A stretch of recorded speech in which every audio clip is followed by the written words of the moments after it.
bienvenue les Sagittaires pour votre taroscope annuel 2023 déjà. Alors on va commencer par ce tas-là, ensuite on poursuivra avec ici. Donc le premier, on a quoi? Ici ce sont les énergies avec lesquelles vous rentrez en 2023. Donc ça devrait vous mettre la puce à l'oreille, vous parler. Reine de coupe, 6 d'épée, roi de bâton. D'accord, ok. Vous êtes en train de peaufiner les derniers aménagements. On voit que avec cette reine de coupe, vous êtes encore un peu dans les énergies 2022, en début 2023. C'est pas encore, tout n'est pas purgé. Si j'ai envie, ouais, c'est ça. C'est la purge émotionnelle, tout ce que vous avez vécu, c'est pas encore tout intégré, tout assimilé. Mais c'est quand même en très bonne voie. Et avec ce 6 d'épée, on se rend compte aussi que vous avez laissé beaucoup de choses derrière vous. Alors ça peut être des choses qu'on peut comptabiliser, comme par exemple des vêtements que vous avez donnés, un investissement que vous avez fait, ou ça peut être aussi des croyances, des fonctionnements, des comportements que vous avez décidé de laisser derrière vous. Mais ça fait du temps déjà, Pour moi, ça date au moins il y a 6 mois. Les premières décisions pour laisser tomber des choses, pour lâcher certaines choses, ça a été pris peut-être en juin, juillet 2022. Et donc là, vous travaillez sur début 2023, sur ce roi de bâton, sur le retour en fait de l'énergie en vous. Je pense que vous êtes assez fatigué, ou en tout cas que vous l'avez été, et vous faites tout pour retrouver du peps. Début 2023, je pense que ce que vous avez amorcé comme changement, comme tri, ça va pouvoir porter des fruits, mais c'est comme si 2023 n'aura en fait finalement aucun rapport avec 2022, enfin pas un rapport direct. Comme si 2022 c'était juste mettre les choses au clair pour que 2023 soit satisfaisante, certes, mais j'ai pas l'impression qu'il y ait une véritable continuité. Je pense que c'est 2 années qui n'ont un peu rien à voir l'une avec l'autre, en tout cas qui seront très différentes dans ce qui va vous arriver. On va regarder la fin de l'année. Qu'est-ce qui se passe à la fin de l'année? D'accord, ok. C'est une année plutôt jolie pour vous. On a un 7 d'épée, un as d'épée et une étoile.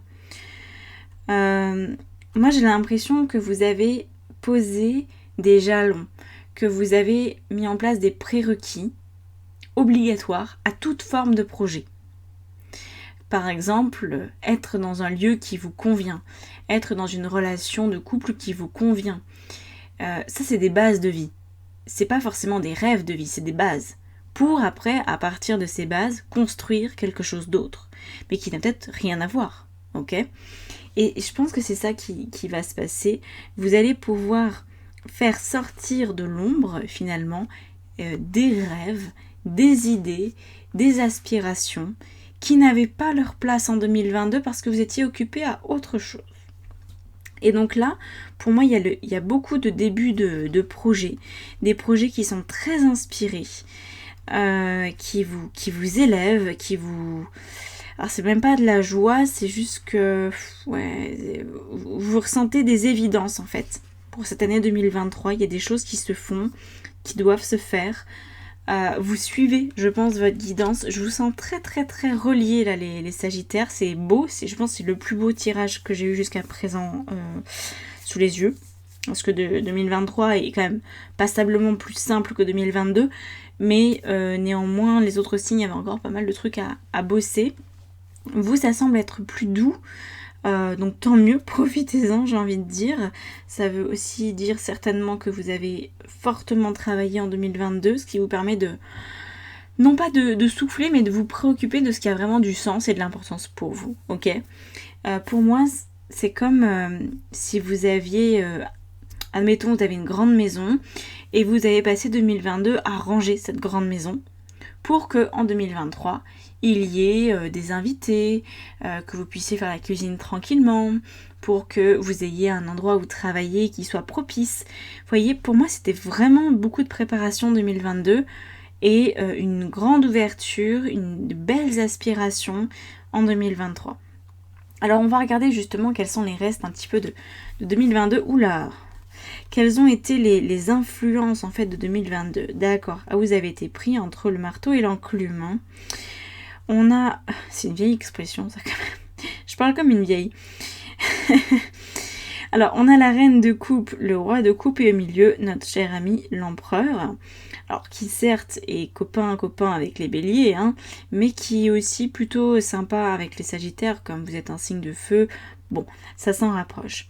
Et c'est comme si, justement, vos passions, vos envies, vos idées, pour 2022, hein, elles avaient été mises entre parenthèses, mais de manière forcée. Parce que il y avait plein de trucs qui n'étaient pas du tout gérés au niveau émotionnel, au niveau... c'est ça auquel me fait penser la reine de coupe. Vous ne preniez pas assez soin de vous, le lieu dans lequel vous vivez, ou celui dans lequel vous travaillez, ou la manière dont vous vous habillez, ou les relations que vous aviez en 2022 n'étaient pas suffisantes pour vous permettre de vous épanouir. Et donc vous avez travaillé là-dessus. Moi, c'est ça que me disent ces cartes. Et que là, il y a un nouveau cycle qui s'amorce, qui devrait être beaucoup plus agréable à vivre. Alors, on va regarder maintenant quelles sont les énergies de 2023 véritablement, hein, même si on a déjà un petit aperçu.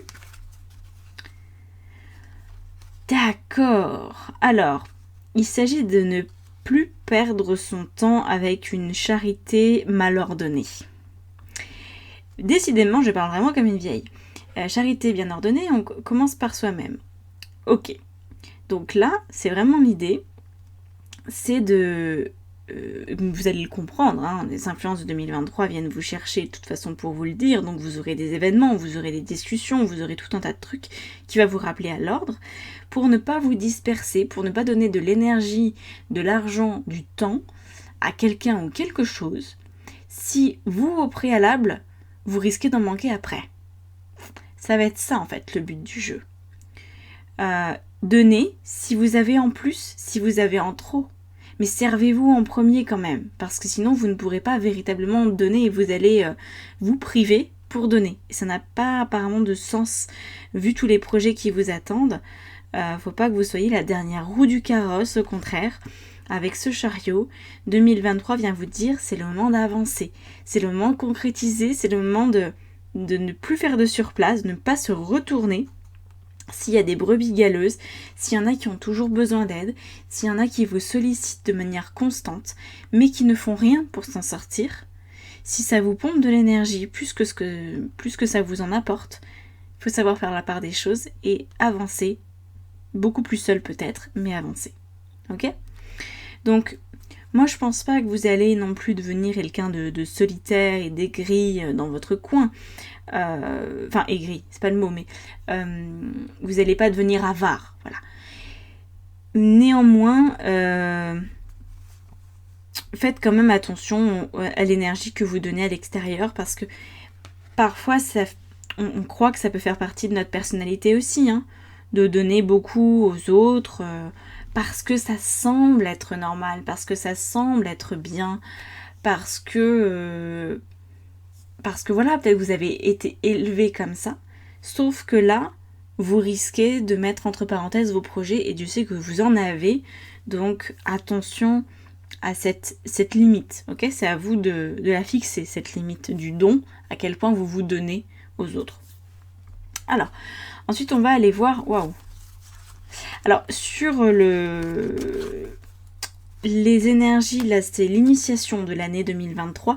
J'ai eu 4 cartes. Hein. Elles ont voulu sortir. Les 2 dernières, elles étaient ex-aequo. Elles voulaient toutes les 2 sortir. Je comprends mieux maintenant parce qu'elles sont effectivement complètement contradictoires. Donc, elles ont quelque chose à nous dire. On a le fou. On a l'ermite. Magnifique. Le 2 de denier et le roi d'épée. Alors, ici, il est vraiment question, comme je vous disais, d'avancer, d'oser, de vous lancer, quitte à être un peu seul. Mais vous avez de l'intuition, vous savez dans le fond ce qui vous correspond. Donc allez-y et ne tergiversez pas. Et c'est ça aussi au niveau de l'initiation de cette année. Avec ce 2 de denier, c'est toujours à quoi est-ce que j'accorde de l'importance, ok? Qu'est-ce qui a de la valeur? Vous risquez d'avoir ce problème du syndrome de l'imposteur, de pas vous sentir légitime, de vous dire attends, moi je vais me payer par exemple, je sais pas, une formation, ça va me coûter 1 000 €, mais j'ai mon enfant, il a aussi besoin par exemple de, je sais pas moi, d'aller au cheval toutes les semaines, et à l'année ça fait aussi peut-être 1 000 € admettons. Et du coup, qu'est-ce que je dois faire? Sachant que j'ai que 1 000 € à donner de toute façon, qu'est-ce que je choisis? Est-ce que je privilégie mon enfant ou est-ce que je me privilégie moi? Ça peut être un casse-tête, ok? Mais vous allez savoir prendre la bonne décision. Peut-être qu'il y a un compromis, ou peut-être que votre formation, si vous la faites, vous allez pouvoir générer beaucoup plus d'argent, ce qui va vous permettre après de payer plus de cours d'équitation à votre enfant. Et en fait, ou alors au contraire, cette formation elle n'est pas du tout pour vous et il faut tout donner à votre enfant. Peu importe en fait, c'est pas forcément vous qu'il faut choisir absolument. C'est juste qu'il faut pouvoir sortir de ce doute par rapport à ce dans quoi vous investissez de l'énergie, du temps et de l'argent. C'est ça l'initiation. C'est d'être au clair. C'est de suivre vos idées, vos intuitions, sans les remettre en question. Et vraiment, c'est l'apprentissage, parce que le roi d'épée, il tranche. Il n'a aucun doute, il a l'esprit clair comme de l'eau de roche. Il sait. Donc, là, je pense que ça va venir vous faire travailler, notamment quand on regarde ces cartes de fin de l'année, là, avec ce set d'épée, qui nous dit, oh là là, il y a des sujets qui vont ressortir, il y a des sujets qui vont revenir, en fait, finalement, sur le tapis. Des vieilles idées, des vieilles inspirations que vous aviez, puis bon, elles ont été rangées dans un placard et là elles vont ressortir. Donc à vous de les écouter, parce qu'elles vont avoir cette voix-là, elles vont avoir la voix de vas-y, fonce, ose, montre-toi, avance, choisis-toi. Elles vont avoir cette voix-là, mais comme vous n'en avez pas encore trop l'habitude, même si vous avez tout fait pour bien préparer le terrain en 2022, vous aurez peut-être encore ça à passer. Donc c'est le but de cette année, c'est de ne plus tergiverser, tout simplement, pour suivre votre bonne étoile, parce que clairement vous en avez une et elle est très très active. Voilà. Alors on va regarder maintenant mois par mois, janvier à juin, on va pas aller plus loin, on verra les taroscopes mensuels qui nous donneront plus d'infos. Aller plus loin, pour moi, c'est prendre un risque de se perdre dans des projections qui n'en valent pas la peine. Alors, je vais toutes les retourner. On a quoi? Un 7 de bâton, très bien pour janvier. Pour février, un pape. Mars, reine de denier. Avril, impératrice, très bien. Mai, le 3 d'épée. Et juin, enfin, le prince de denier. D'accord. Alors, je pense que vous allez vraiment avoir... vous allez faire le yo-yo, finalement. Je ne sais pas si vous trouvez votre point d'équilibre dans les 6 premiers mois de l'année. Parfois, ça va bien marcher. Vous allez bien suivre votre intuition. Puis parfois, pouf, le soufflet va retomber. Et vous allez peut-être prendre peur, vous allez douter. Puis ça va repartir dans d'anciens schémas. C'est pas grave. C'est comme ça qu'on apprend. C'est en se plantant et en se relevant. Vous allez sûrement avoir peur. Vous allez sûrement vous ratatiner. Et vous allez sûrement réussir. Et ça va s'alterner. Réussite, erreur, réussite, erreur, zone de pause, doute, et puis on repart, et puis on retrouve de la motivation, vous voyez. C'est un petit peu comme une bonne résolution qu'on a du mal à tenir. Quand on la tient, on est content, on est fier de soi, et puis on se dit « Waouh, c'est trop bien, je commence à avoir un mini résultat, donc c'est cool ». Puis l'instant d'après, on voit que les autres, ils ont tenu parfaitement leur résolution, et là on se décrédibilise, on dit « Ouais, t'es qu'une merde, t'aurais pu faire au moins aussi bien qu'eux ». Et puis après, ça fait bosser la motivation, puis la motivation reviendra plus tard. C'est humain. C'est humain, c'est un apprentissage de suivre son intuition. C'est naturel, donc le naturel va quand même revenir au galop quand vous lui laissez de la place. Mais il s'agit de désapprendre le doute, de désapprendre la confusion sur vos fonctionnements en fait initiaux.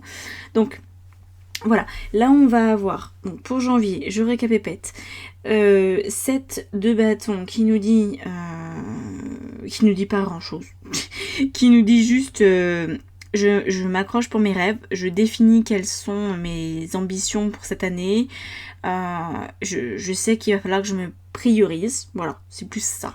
Ok, c'est des actions qui visent à vous prioriser. Pour février, là il y a quand même du concret.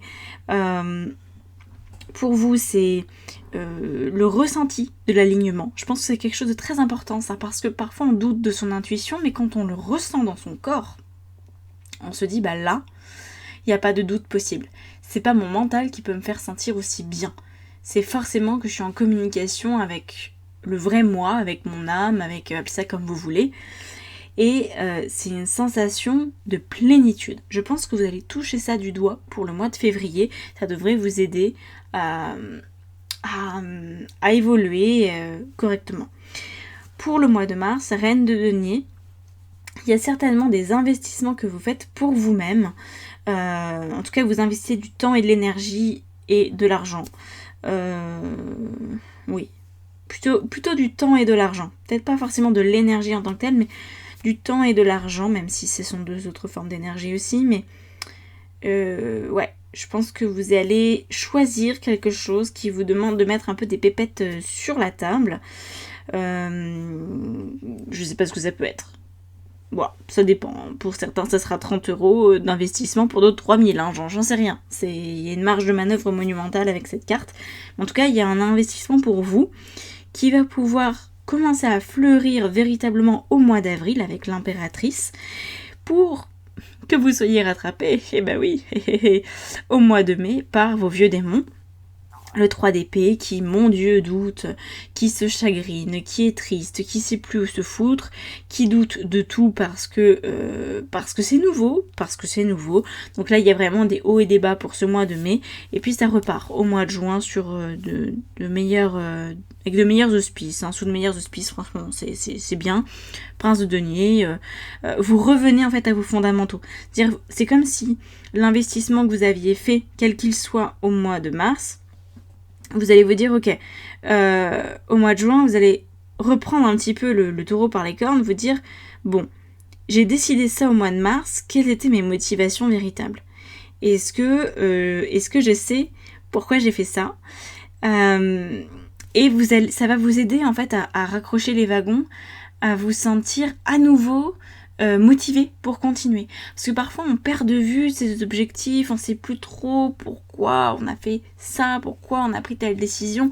On se souvient plus du ressenti initial qui, en ce qui vous concerne, était un alignement total. Ok, ça peut être une formation par exemple à laquelle vous vous inscrivez, puis vous laissez un petit peu tomber à un moment donné, vous avez moins de temps, ou les choses se passent pas comme vous voulez, vous n'arrivez pas à valider les exercices comme ce qui est prévu, ça vous décourage, voyez. Et puis après, hop, vous allez vous souvenir de ce pourquoi vous avez fait cette formation, pourquoi vous avez dépensé autant d'argent, et puis hop, ça va repartir, ok. En tout cas, ne restez pas seul, parce que parfois, avec ce 3 d'épée, quand on macère comme ça, avec ses émotions, ses pensées désagréables, c'est chiant, hein, c'est vraiment pas un bon moment. Donc peut-être discuter avec quelqu'un qui, peut-être la personne, si c'est une relation de formation, de travail ou quoi que ce soit dans lequel vous avez investi, allez parler à la personne qui peut vous soutenir, vous aider, vous remotiver, vous rebooster, ok. Ça devrait vous aider à faire passer un petit peu la grisaille passagère. Voilà pour 2023, j'ai hâte qu'on détaille ensemble mois par mois, et en même temps j'ai envie qu'on prenne notre temps pour vivre cette année 2023, plein de beaux projets, donc on se retrouve très bientôt. Si vous voulez travailler avec moi, tout est dans la barre d'informations sous la vidéo, je vous laisse découvrir mes prestats, et je vous souhaite une très belle année, à bientôt, ciao ciao.